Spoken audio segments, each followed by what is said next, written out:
If you're remodeling a mid-range home, tile might not be your smartest move. Tile looks great, but it's time-consuming, messy, and easy to get wrong. So instead of tile, I installed a FlexStone surround in this bathroom. It goes in faster, there's no grout, and the finish actually surprised me. I've installed plenty of tile showers over the years. I'm not against tile, but a remodel at this level, I wanted to see if it just makes more sense. In this video, I'll walk you through the install, show you what I like, what I don't, and whether I'd actually choose this over tile again.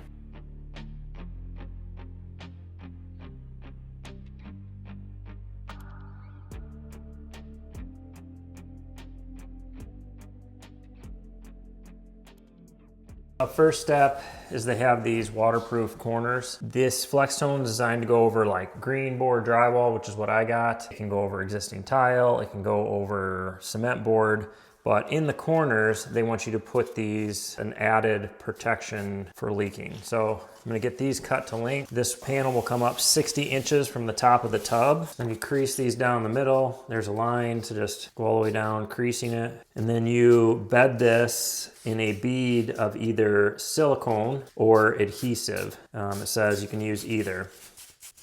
All right, I'm just marking 3/4 inches out. That's what it said to run the bead at. Got my laser. A 3/4 inch mark. I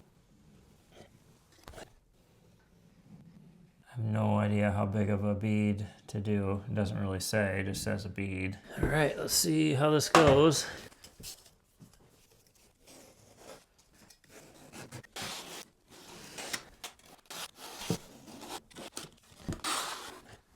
All right, I think I can run a little bit bigger bead.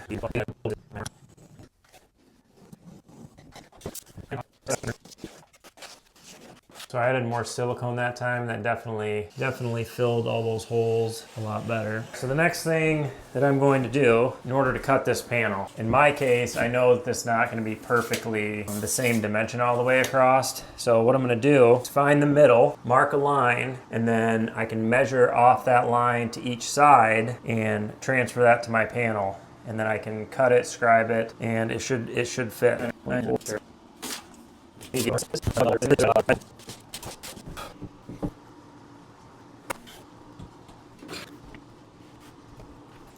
See how straight my line is. Pretty darn straight. Okay,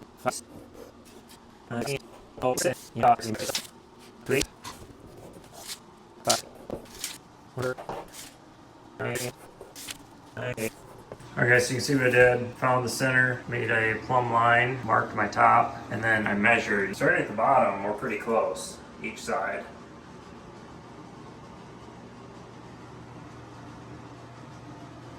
But up the top, that must come in and that must go out. So what I'll do is on that panel, I'll find middle ground, a line, and then we'll measure off that and scribe each side so we have a nice snug fit here. And do. All right guys, so it's very consistent across that bottom. 4 5/8, 4 9/16, 4 1/2, 4 7/16, 4 3/8. So it's gradually going up every 15 inches, a 1/16. Or this is the bottom of my panel. So you mark up 1/4 inch. And this has a protective coating on it that you peel off. All right, so there's my line that I mark top. I've already marked 30 in the middle here. 15, 30, 45. Now I gotta look at my phone and all my measurements. I have all of my marks made. I'm going to go from line to line, lining these up here.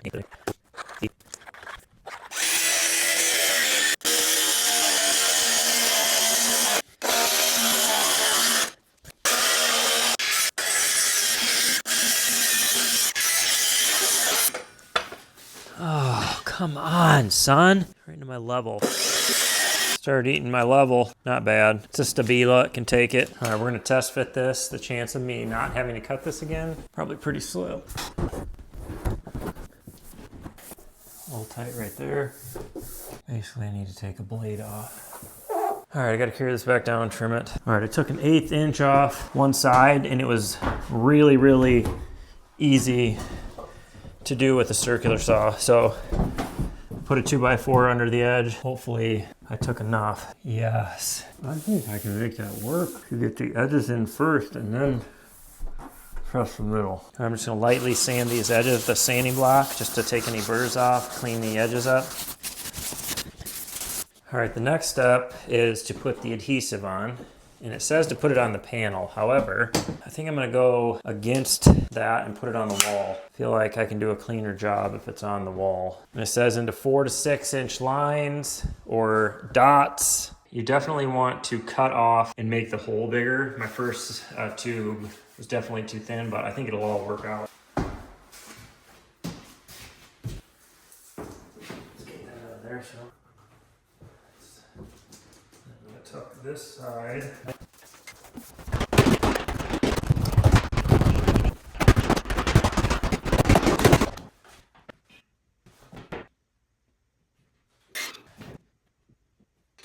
All right, moment of truth. This is tight in here. We're a little outside our line, but I think that should still work.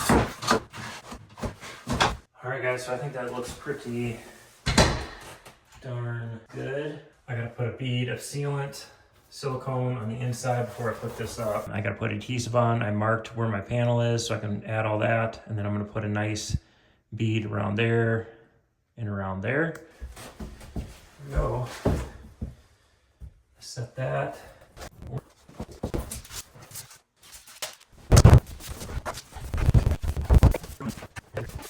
I gotta leave like 30 minutes, so I'm gonna see if I can get that other side done. Oh man, that's pretty good.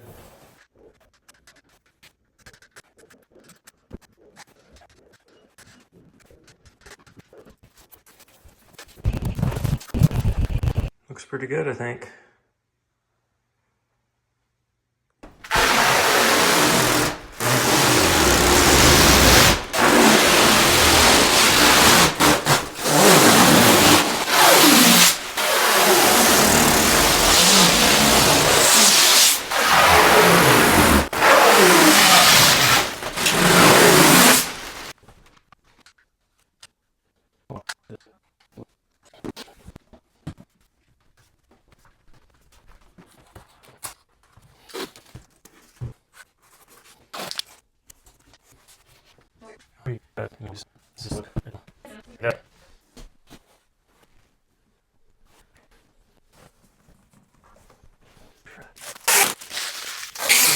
Whole shower surrounds installed.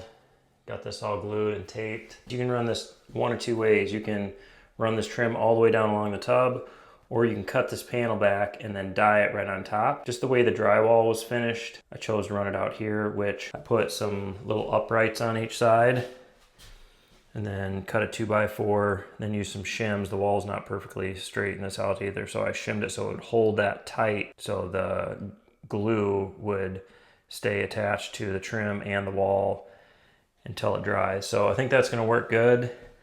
And then once all of this is dried, I will come back and seal all the seams. Am I going to get a first time fitment this time?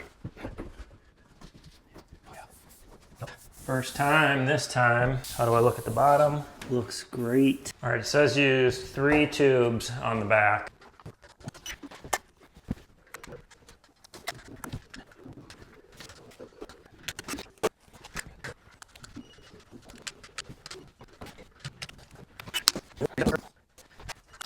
As I glue this on here, all I can think about is how awful it would be to have to take these surrounds off. All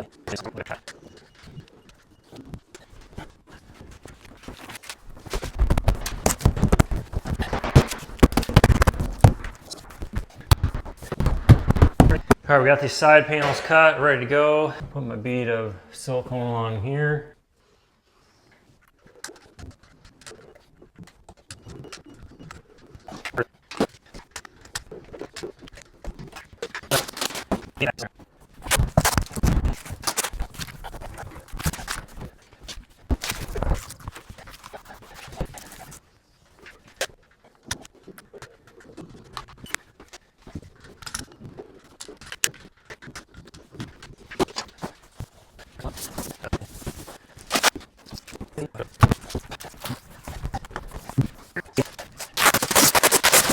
I've tiled a lot of bathrooms. I have to say this was a lot more enjoyable, and it looks pretty darn good. We'll let this set up for a little bit, and then while I work on getting my trims all cut. The thing that is awesome about this is it's solid. There's just not hollowness behind it. So it's up against the wall, glued to the wall, so it's solid. But what do you guys like for around your tubs or showers? Tile? Have you guys done stuff like this or onyx? I'd be interested to know.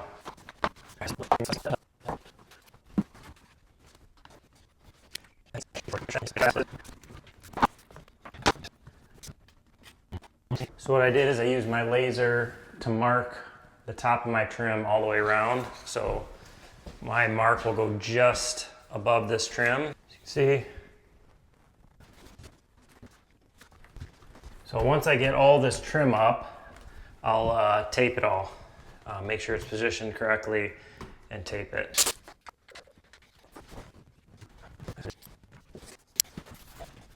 All right, now these side ones, I gotta mark where the panel is. You can see I did a lot taller ones on this because where it goes down below the tub, I have to fill that 3/8 of an inch. So I need it to squish out and hold. Somehow get this turned around.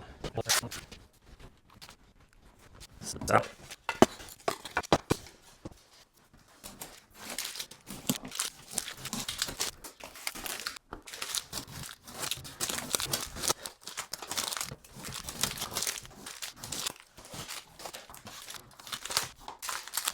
All right, guys, we're gonna put all of the shower controls, bath controls on. And this tub spout here, this used to be a real pain in the butt 15, 20 years ago when you had to get a piece of pipe that was the exact length so that you could thread this on. But now they have made this a lot simpler. You just have to cut your copper pipe back, whatever the distance is. I think it's less than 3.5 inches. Then they have this slip fitting, which has O-rings on it that you slip on, and then your spout, you just screw it on until it's tied up against the wall, and these O-rings seal everything, so it makes it really nice. So we're gonna start with this tub spout. I'm gonna get this cut back where it needs to be, and then we'll slip this on and get that hooked up.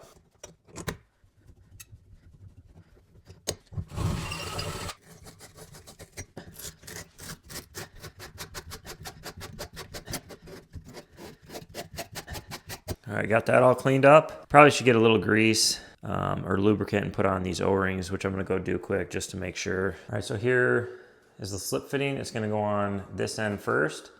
So as I slide that spout over, it's gonna seal around the 1/2-inch copper tube on the inside, and that's gonna seal around the spout on the outside.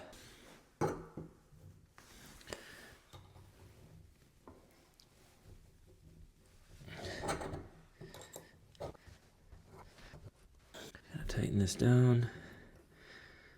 You don't have to go really tight with that, just snug. And then this has a threaded inside, so you're gonna slip it over.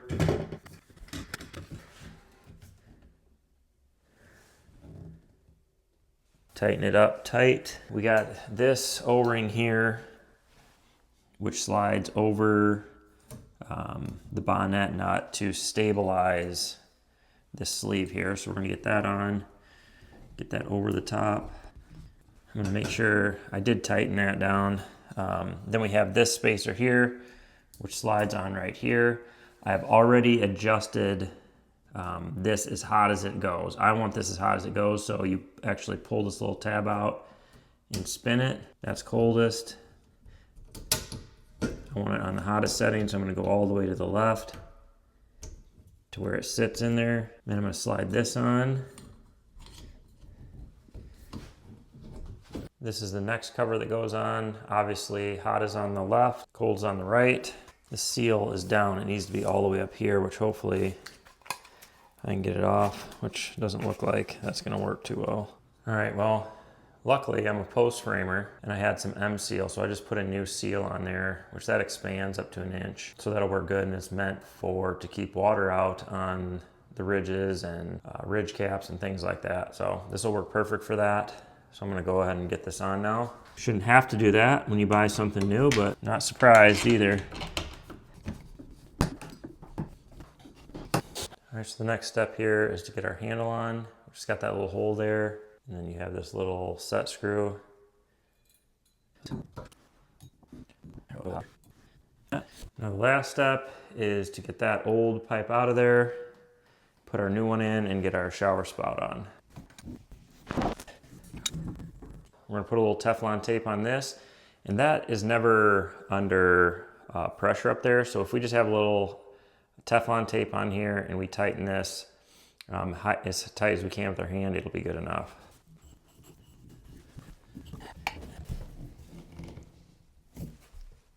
Okay, here's the shower head. The first thing I do is there is a filter in here.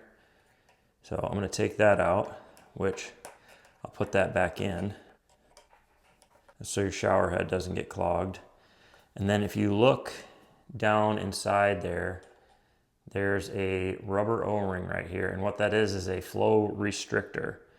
I take that out because I want there to be maximum amount of water coming through here. Law about how many gallons per second or minute you can have going through. I don't care, I want maximum water. So I'm gonna take that little guy out of there. All right guys, so here it is after I modify it. I'm sure there'll be some people that are like, you shouldn't do that, but this gives me a way better shower. So there's a little O-ring that I took out, and then I actually cut that little guy out. So there's no restriction in the water flow, and there's a lot more pressure coming out, which in my opinion allows me to take a shorter shower because I'm actually getting plenty of water to rinse off, whereas before it really restricts it. Stick that back in there, which is in and of itself is going to restrict the flow of the water. All right guys, I have cleaned everything. Everything is dried.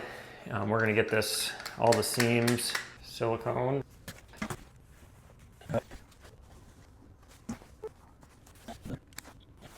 This is a clear silicone, so it looks like the color of whatever is behind it. So once I lay a bead, I just take my finger, wet it, and then just smooth it all out. You guys can see that seam. You can see the shiny part. That's the sealant, the silicone, but it really blends in nicely. I did all along there, and you really can't see it. Definitely pleased with the way this turned out. All right guys, now that we have this installed, what are the things I liked? What are the things I didn't like? First, what I loved about this product is that it was a 1-day install. The prep to get everything ready to install this was quick, and installing the panels were quick. So in that regards, this achieved exactly what I wanted it to. This is a mid-level remodel. I didn't want this to take days to get done. I had 2 showers to do. I picked a white, as you saw in the upstairs bathroom, and then I have this blue down in the master bathroom. The things I didn't like, when I initially opened the box, I didn't like the color of this one in particularly, but once I got it up, I was actually amazed. Your install difficulty will depend on how straight and plumb your walls are. I had to do a little trimming, but overall, it's still much quicker than installing tile on your shower. All right guys, if you like this video, make sure you check out the whole house remodel playlist. There are tons of great videos on how to remodel your house from top to bottom. As always, we appreciate you watching. If you haven't already, hit that like button, hit that subscribe button, share us with your friends, and don't stop dreaming.